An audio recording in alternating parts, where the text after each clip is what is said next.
मायूस मत होना कभी ज़िंदगी से, कभी भी तेरा नाम बन सकता है। अगर हौसले हो बुलंद तो अखबार बेचने वाला बच्चा भी अब्दुल कलाम बन सकता है। कहते हैं कि जो लोग कुछ कर गुजरने का सपना देखते हैं, उनका कठिन परिस्थितियां भी रास्ता नहीं रोक पाती। नमस्कार दोस्तों, मेरा नाम है मनोज और आप देख रहे हैं नॉलेज पार्क। आज हम बात करेंगे डॉक्टर APJ अब्दुल कलाम के बारे में। अब्दुल कलाम भी ऐसे ही शख्स हैं जो विपरीत परिस्थितियों से गुजरने के बावजूद भी उन्होंने अपना एक अलग मुकाम हासिल किया।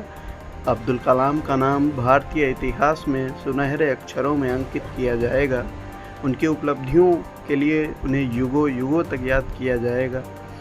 गरीब घर में जन्म लेने वाले कलाम ने अपनी पूरी ज़िंदगी में इतने महान कार्य किए, लाखों करोड़ों लोग उनसे प्रेरणा लेते हैं। कभी पायलट बनने का सपना देखने वाले कलाम पायलट तो नहीं बन पाए, लेकिन मिसाल बनाकर पूरी दुनिया को दिखा दिया कि भारत रक्षा के क्षेत्र में किसी से कम नहीं है। मिसाइल मैन अब्दुल कलाम की लोग मिसाल देते नहीं थकते।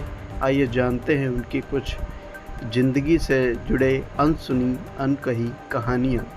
15 अक्टूबर 1931 को तमिलनाडु के रामेश्वरम जिले के धनुषकोडी गांव के बेहद गरीब परिवार में अब्दुल कलाम का जन्म हुआ।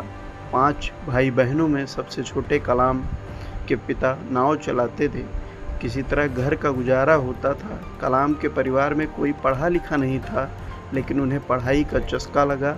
परिवार की आर्थिक हालत इतनी मजबूत नहीं थी कि उन्हें पढ़ाई का खर्च दे सके। ऐसे में कलाम जब 8 साल के थे, तभी से वो खर्च चलाने के लिए अखबार बेचना शुरू किया। अखबार बेचकर जो भी कमाई होती थी, उससे वह अपनी पढ़ाई पूरी करते थे और जो बचता था उसे अपने परिवार को दे देते थे। पढ़ाई के प्रति उनका लगाव इतना था कि वह रोज़ घंटों तक पढ़ते थे।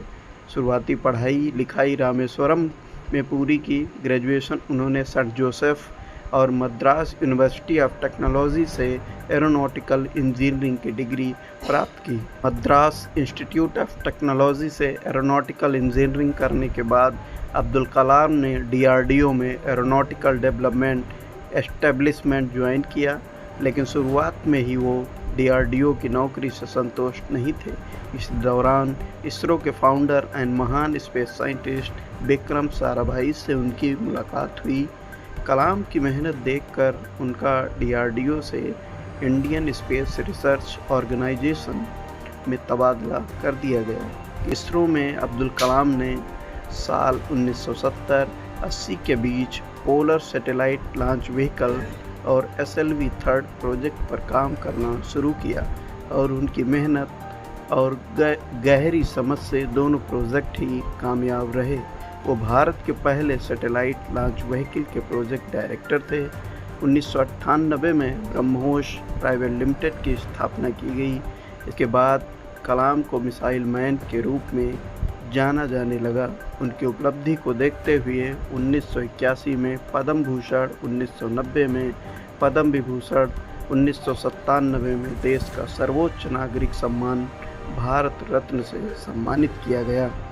अब्दुल कलाम 2002 में भारत के राष्ट्रपति बने। उनका सफल कार्यकाल 25 जुलाई 2007 तक रहा। हालांकि वो दूसरा कार्यकाल भी चाहते थे, लेकिन अचानक चुनाव नहीं लड़ने का फैसला किया। उन्होंने कई किताबें लिखी, जिसमें wings of fire, India 2020, my journey, ignited mind आदि काफ़ी फेमस हैं। अपने अंतिम सांस तक कलाम किसी न किसी रूप से देश की सेवा करते रहे। 27 जुलाई 2015 को हिमाचल प्रदेश के IIT में लेक्चर देने के दौरान वह गिर पड़े। उन्हें अस्पताल ले जाया गया, लेकिन वह नहीं बच सके। उनके हार्ट अटैक से मृत्यु हो गई। उनकी पूरी ज़िंदगी प्रेरणा से भरी है। उनका कहा हुआ एक एक शब्द प्रेरणा से ओत प्रोत है।